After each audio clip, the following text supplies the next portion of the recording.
Hi అండి, welcome to అక్కా చెల్లి క్యూటీస్. ఈరోజు అయితే మన స్పెషల్ అయితే సజ్జ రొట్టెలు అండి. ఈ సజ్జ రొట్టెలు చికెన్ మటన్ కాంబినేషన్ అయితే నెక్స్ట్ లెవెల్ ఉంటుందండి. ఇక్కడైతే అమ్మ అయితే ఇక్కడ సజ్జలు అయితే మిక్సీ పట్టేసిందండి. మిక్సీ పట్టేసిన తర్వాత ఇలా పౌడర్ చేసుకొని ఇలా కొంచెం వాటర్లో అయితే ఉప్పు కలుపుకొని ఇలా అయితే మంచిగా ఒక రొట్టెకి ఫామ్ అయ్యేలాగా ముద్దలాగా అయితే కలుపుకోవాలండి. ఇప్పుడైతే రొట్టెలు ఎలా చేయాలో చూడండి.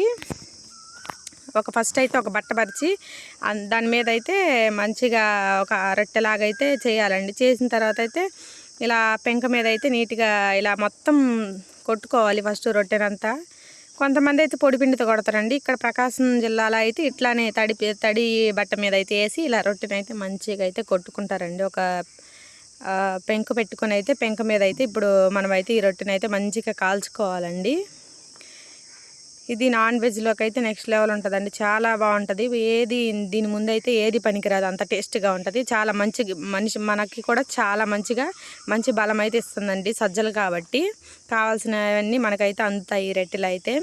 ఇలా అయితే పెంక మీద అయితే కట్టెల పొయ్యి మీద అయితే చేస్తుందండి అమ్మ. ఇక్కడ కట్టెల పొయ్యి మీద పెంక అయితే పెట్టి పెంక మీద అయితే మనం ఇప్పుడు ఈ రొట్టెనేసి కాల్చుకుంటూ ఉండాలండి. ఈలోపు మళ్ళీ ఇంకొక రొట్టెని అయితే రెడీ చేసుకుంటూ ఒకవైపు ఈ రొట్టెను కూడా అయితే తిప్పుకుంటూ అయితే మంచిగా అయితే కాల్చుకోవాలి.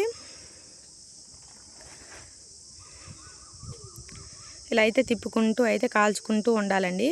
ఇలా అయితే ఈ కలర్ వచ్చింది చూడండి. ఇప్పుడు రొట్టె అయితే మనకి ఈ కలర్ వస్తే ఇంకొంచెం అయితే కాల్చుకోవాలి. స్లోగా అయితే ఈ రొట్టె మంచిగా అయితే కాల్చుకోవాలండి. పెద్ద మంట పెట్టి ఒకేసారి కాలిస్తే మెత్తగా ఉంటాయండి. ఇవి మెత్తగా ఉండకుండా మనకి తుంచితే తునిగేలాగైతే వీటిని అయితే మనం తిప్పుకుంటూ అయితే మంచిగా కాల్చుకోవాలి. మేమైతే దీన్ని నాటుకోడి కూరలోకి అయితే కాంబినేషన్గా అయితే చేసుకుంటున్నామండి. నెక్స్ట్ లెవెల్ ఉంటుంది. ఇదైతే నాటుకోడి.